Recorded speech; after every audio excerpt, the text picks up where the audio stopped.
Всем привет, с вами Оля, вы на канале Шитие Мое. Сегодня я хочу поговорить о перекошенном изделии. Что значит перекошенное изделие? И при каких обстоятельствах изделие может быть перекошенным. Это видео-ответ для тех пользователей интернета, кто пишет, что они профессиональные портные или закройщики, и при том, что делаю я, изделия будут перекошены. Однако же я перед вами всегда нахожусь в изделиях собственного производства. Хоть раз вы могли мне сказать, что где-то что-то у меня перекошенное изделие? Я даю вам только тот материал, которым пользуюсь сама. Хочу акцент сделать на том, что если мы с вами, даже моделируя какое-то изделие, вот она полочка, я, допустим, хочу размоделировать нагрудную выточку. При этом я не беру во внимание талиевую выточку, не беру во внимание линию талии, линию бедер. Мне нужно, чтобы линия бока была совершенно ровной. Либо ровной, либо слегка зауженной, либо слегка трапециевидной. Это уже другой вопрос. Но без малейшего приталивания. В таком крое линия талии, линия бедер теряется. Линию низа мы корректируем искусственно. Линию низа и линию проймы мы корректируем искусственно. В таком крое главное, чтобы сошелся боковой срез. При таком моделировании никакое изделие не будет перекошено. Я хочу сделать отдельный акцент на том, что такое перекошенное изделие. Вот буквально на днях, муж уезжал у меня в командировку, а там ему нужны футболки хэбэшные. Вот я, значит, эти футболки переглаживала перед тем, как он уехал в командировку. И вот тут-то я намучилась с этими перекошенными изделиями, с этими перекошенными швами. Вот перекошенное изделие может быть тогда, когда вы выкроечку вот так разложили, то есть не соблюдая долевую поперечную, вот так вот вы разложили, выкроили, и вам так нравится. Ну вот у вас, может быть, кусочек остался где-то откуда-то, и вы решили им воспользоваться, да, он вот такой неровный, и вы вот так разложили вашу выкройку. И тогда у вас действительно будет перекошенное изделие. Теперь давайте наглядно посмотрим, что будет, если мы при копировании нашей базы не будем использовать выточки, не будем копировать выточки, не будем копировать, я имею в виду нагрудную будем, а талиевые выточки и линии талии и бедер мы копировать не будем. Я сейчас прям вот при вас буду копировать свою базовую выкройку. То есть мне нужно сшить какое-то изделие, которое не будет прилегать, которое будет без выточек. Кстати, здесь мы тоже можем сразу сделать прямую линию.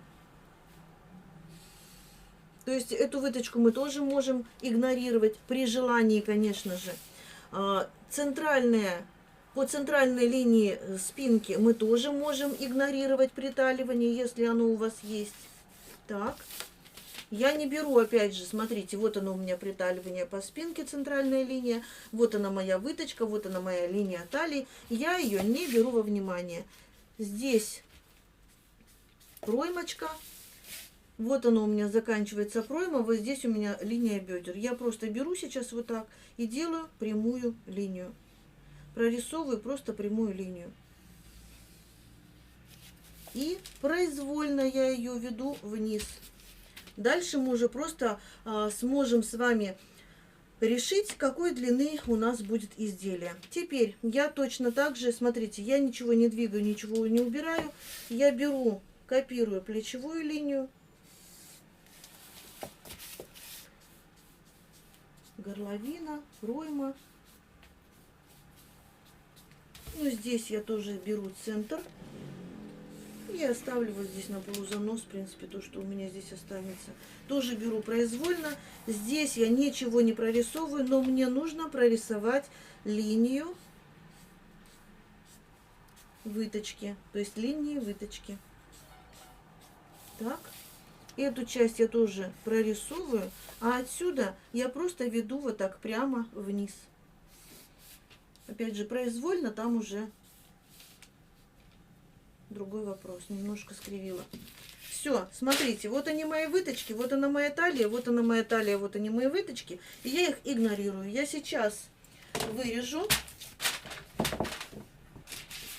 Вот так вырежу. Здесь у меня для других целей еще откопирована база. Так, здесь тоже вырезаю.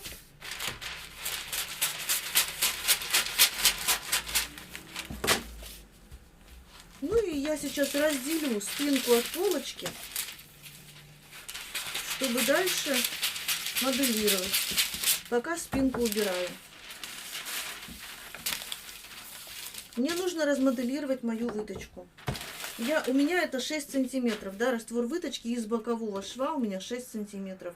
Я вот так разрежу сейчас, часть уберу в пройму, часть уберу в плечевую линию.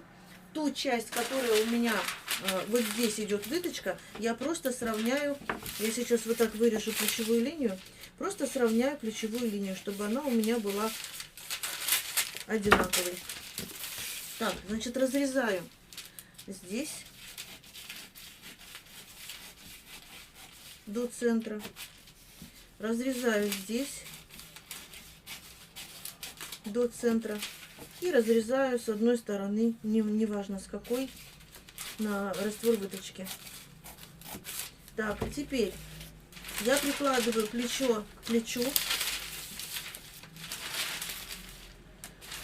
Так, немножечко придержать. Значит, вот здесь у меня должна линия сойтись, горловина. Так.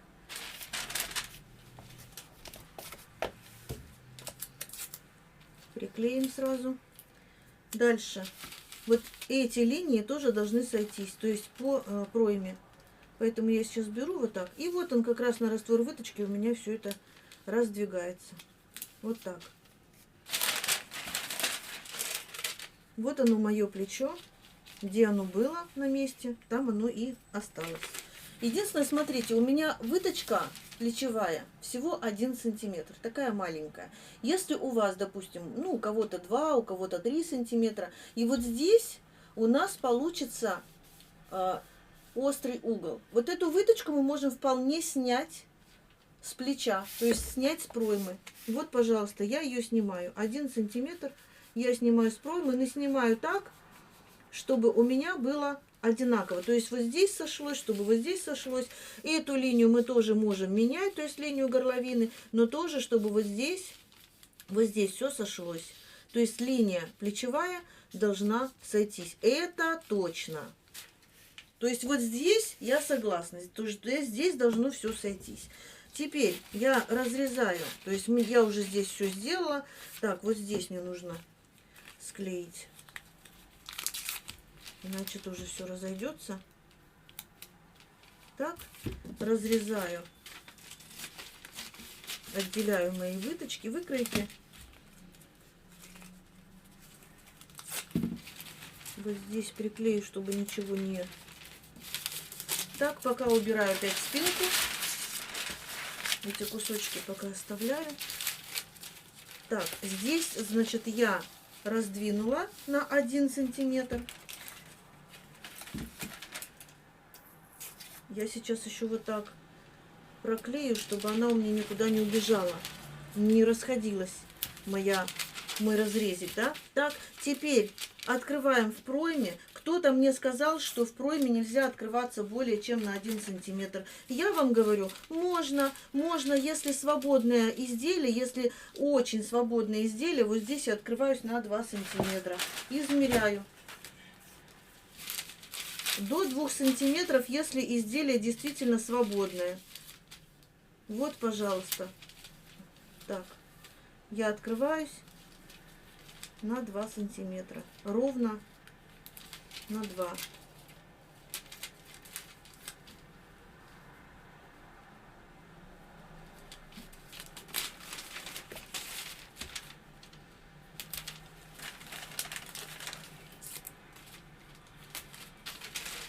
Так.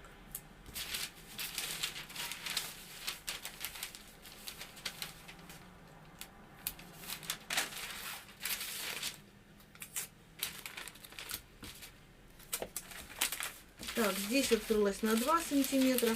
И что у меня тут осталось? Здесь на сантиметр, здесь на 2 сантиметра. Эту я просто вот так сейчас склеиваю. Здесь что-то разрезала случайно, видимо. Значит, смотрите, теперь у меня осталось 3 сантиметра. 3 сантиметра осталось. Значит, я могу 2 сантиметра или, ну, 3 сантиметра можно поделить пополам. 1,5 сантиметра могу отрезать здесь. Вот так провести новую пройму, новую линию проймы. Вот она у меня уже идет, да, линия проймы новая. Чтобы плечо сохранить, длину одного плеча. Так, и могу... Так, ну что касается длины, конечно, я тут сделала произвольную линию. Сейчас линию бока прорисую окончательно. За счет того, что у меня размоделирована выточка нагрудная, вот эта часть у меня немножечко получилась неровная. Ну, здесь ее можно легко выровнять. Теперь по боковой линии. Ну, допустим, я возьму 40 сантиметров. 40 сантиметров. Беру спинку.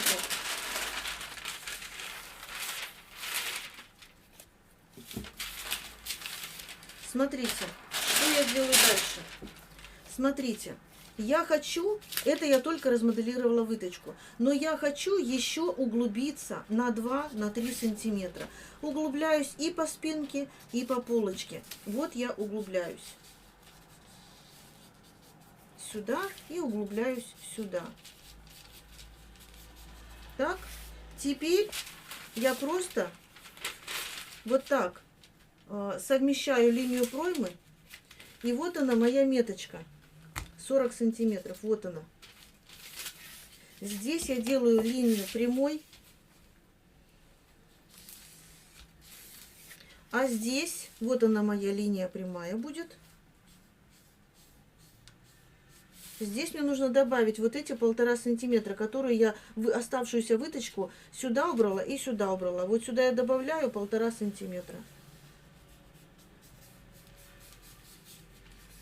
Либо я срезаю 1,5 сантиметра. То есть тут уже другой вопрос. Если я здесь срезаю 1,5 сантиметра, делаю вот такую линию, то и здесь я должна убрать. То есть здесь мне нужно сравнять линию бока, полочки и спинки. Вот теперь обратите внимание. Вы увидели, что у меня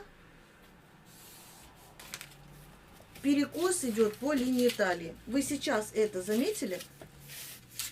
Вот я сейчас по этой линии отрежу. Пусть у меня будет не 40, а 38,5, допустим, длина. Ну, это как пример, поэтому тут, в принципе, не так уж и важно, да? Вы сейчас обратили внимание? Есть у меня разница по линии талии на спинке и полочке.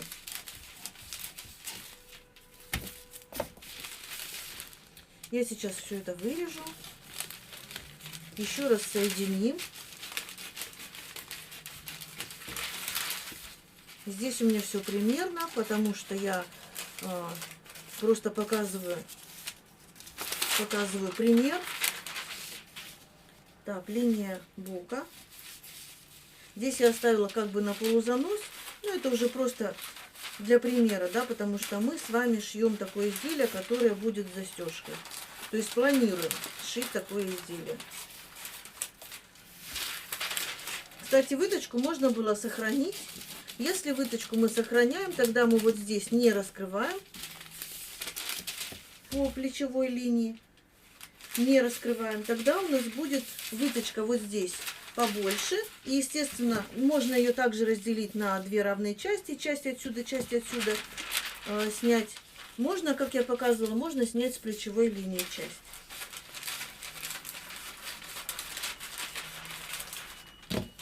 И давайте теперь приложим, вот она моя полочка, приложим, ну вот я буду ориентироваться на центр груди, вот, прикладываю я свою выкройку сюда, и тоже здесь я буду ориентироваться на плечевую линию. Так, здесь я срезала, поэтому вот, видите, линия талии уплыла. Вот, если брать наглядно. Видите, вот здесь у меня не стыкуется. Если я буду стыковать, то линия талии у меня уплывет. Сейчас еще раз. Сейчас я прорисую линию талии. Так. Вот она у меня линия талии здесь. И здесь у меня линия талии. Так. Видите, насколько я срезала пройму здесь? Вот у меня, пожалуйста, линия талии по полочке. И если я совмещаю линию талии по моделированным изделиям, то у меня не сходится боковой шов. Здесь больше, здесь меньше на спинке, да? Если я совмещаю боковую линию, у меня уплывает линия талии. Но это нормально. Это не ошибка, девочки. Это один из способов размоделирования выточки. Допустим, что я сейчас совместила линию талии. Вот, допустим, что я сейчас откорректировала линию низа, то есть мне нужно обязательно, чтобы у меня линия, то есть боковая линия сошлась, и мне придется еще вот здесь срезать, потому что, ну, чтобы сравнять, мне нужно еще срезать пройму, да, и что получится? Вы представляете, насколько у меня получится разница? Хорошо, я вот эту разницу могу срезать отсюда.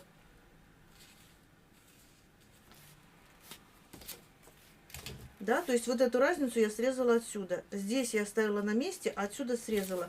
И это тоже правильно. Но вот здесь, при таком размоделировании выточки нагрудной, вот здесь, может быть, придется делать корректировку. Возможно, придется срезать лишнюю высоту полочки. А при том, что я показала вот этот вариант, здесь срезать ничего не придется. Поэтому думайте сами, решайте сами. Мое дело предложить, ваше дело, ну, либо отказаться, либо согласиться. Мы можем всегда построить для себя макет из какой-то старой простыни, допустим, да, или даже просто из какой-то старого изделия какого-то, неважно. Мы можем всегда для себя построить макет и посмотреть, подойдет, не подойдет, нравится, не нравится, как посадка. Но здесь я еще не прибавляла на свободу, то есть если это изделие свободное, значит в любом случае на свободу прибавлять надо.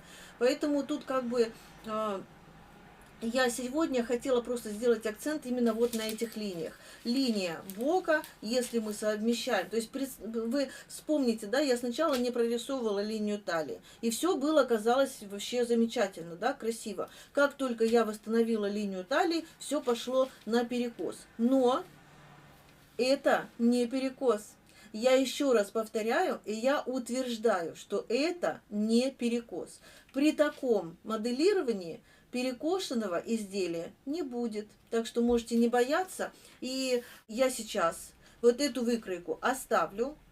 И ну, в ближайшее время, сейчас у меня как бы по плану не жакетик, в ближайшее время я обязательно именно по этой выкройке раскрою себе летний жакетик. Вот эти линии я убираю. То есть я буду кроить именно по тем линиям, которые я предложила первый раз, где у меня идет перекос по линии талии. Я представлю, что ее здесь нет.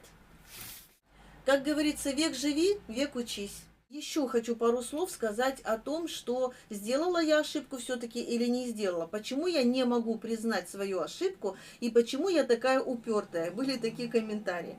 Девочки, но если бы я не была такой упертой, я бы не достигла того, чего я достигла. И по вопросу, что я не признаю свою ошибку, я не признаю свою ошибку и не признаю, потому что ошибки в этом моделировании нет. Я эту ошибку не вижу. Я поэтому специально именно по этой выкройке, именно по этому моделированию я сошью себе жакетик вот из этой интересной тканьки.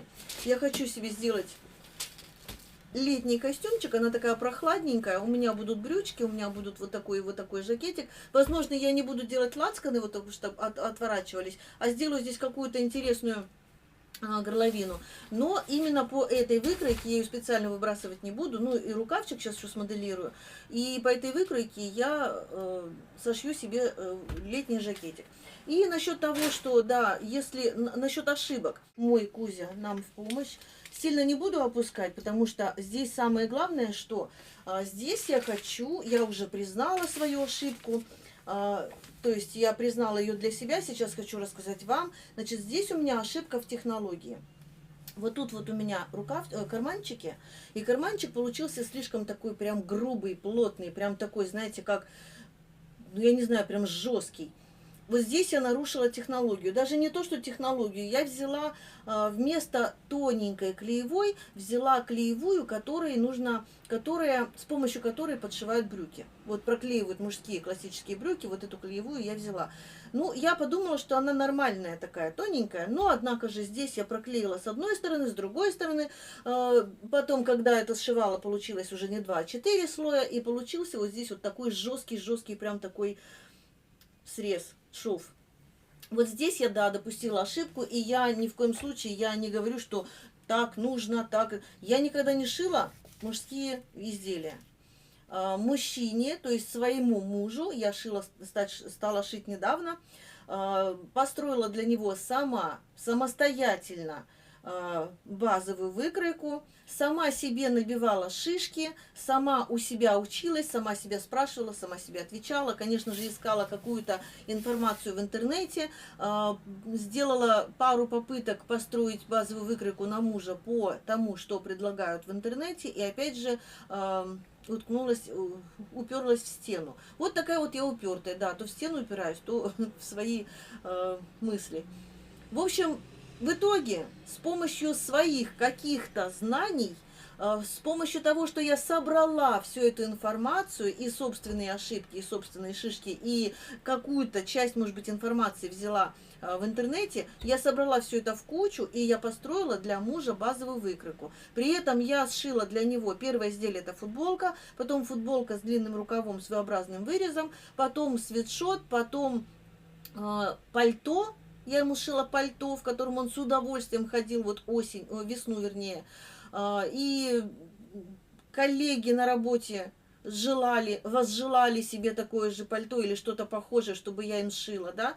То есть, ну, это о чем-то говорит, да. Это не то, что там что-то где-то перекошено. Просто закройте глаза вот на эти линии две. А я их так и оставлю, чтобы вы видели, да, вот они у меня. Не соответствуют. А я буду так кроить. Если я буду кроить вот так, то мне придется срезать вот отсюда полностью, причем не вот эти вот, сколько я здесь взяла, 1,5 сантиметра, а полностью. Я уверена в этом, потому что я уже так кроила. Именно вот так, когда совмещала линию талии, вот здесь я корректировала. Здесь, конечно же, тоже нужно корректировать, потому что выточка у меня не маленькая. Здесь нужно будет добавлять. А здесь плечевую линию я срезала. Я себе так шила куртку и намучилась. Вот именно вот в таком крое намучилась. А вот такой крой садится на ура. Поэтому прежде чем писать или говорить какие-то свои предположения, девочки, ну проверьте это на практике. Если бы я не проверила это на практике, я бы не рассказывала об этом на все услышание, да? И я думаю, даже уверена, ну по крайней мере на 99%, что такой крой сядет. Моделирование, именно моделирование по нашей с вами базовой основе сядет на вас на ура. Сегодня я с вами прощаюсь. Встретимся в следующих видео. Всем пока!